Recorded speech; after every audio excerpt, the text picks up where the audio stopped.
I want to talk to you about a policy that has shaped the lives of millions of Americans, particularly African Americans, for over 5 decades.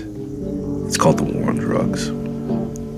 A series of laws and policies that began in the 1970s and continues to this day.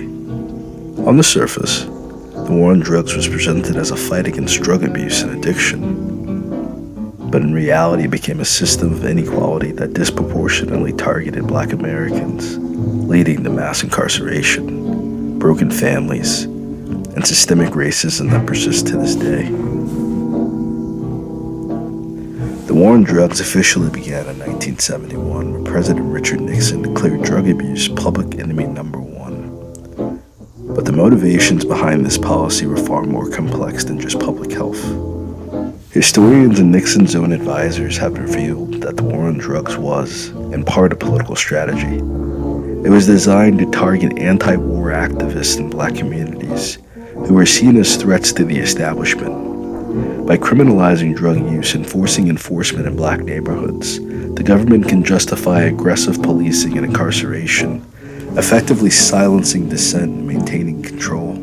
Despite similar rates of drug use across racial groups, Black Americans were, and still are, disproportionately targeted by drug enforcement. For example, crack cocaine, which was more commonly used in Black communities, carried far harsher penalties than powder cocaine, which was more prevalent in white communities.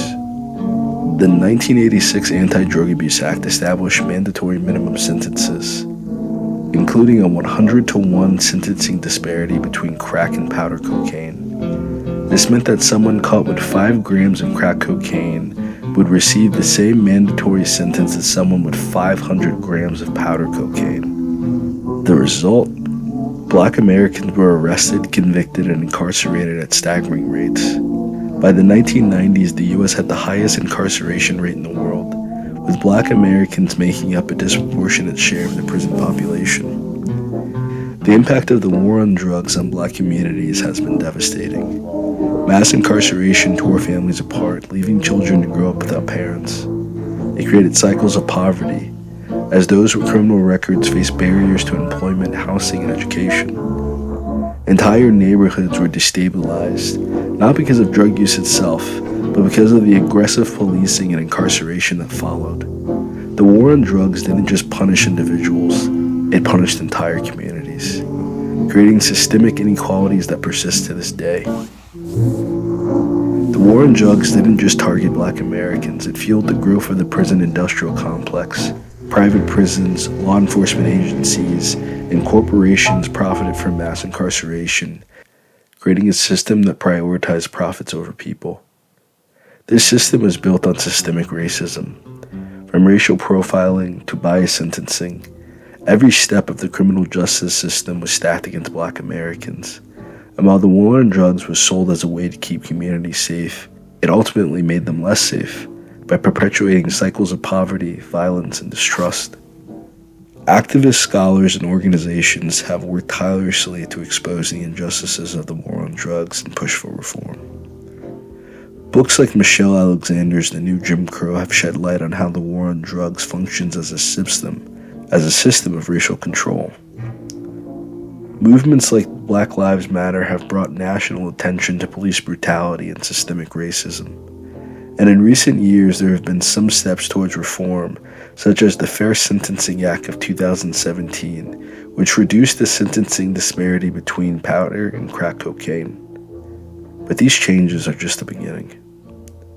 The War on Drugs is far from over, and its legacy continues to shape the lives of millions of Americans. The War on Drugs is not just a policy. It's a story of systemic racism, inequality, and resilience. It's a story on how fear and prejudice were used to justify the destruction of Black communities.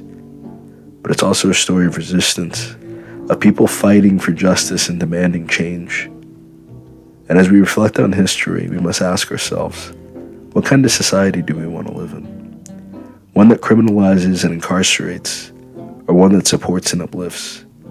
The answer to that question will determine the future of the War on Drugs and the future of our country. The War on Drugs is a reminder that policies are never neutral. They reflect the values and priorities of the society that creates them. And if we want to build a more just and equitable future, we must confront the injustices of the past. Let us honor the resilience of those who have fought back against the war on drugs. Let's commit to dismantling systemic racism and building a society where everyone has the opportunity to thrive. Because justice is not just a goal, it's a responsibility. And it's up to all of us to make it a reality. Until next time, stay curious, stay informed, and keep making history. I'm Daryl Omar, and I'll see you soon.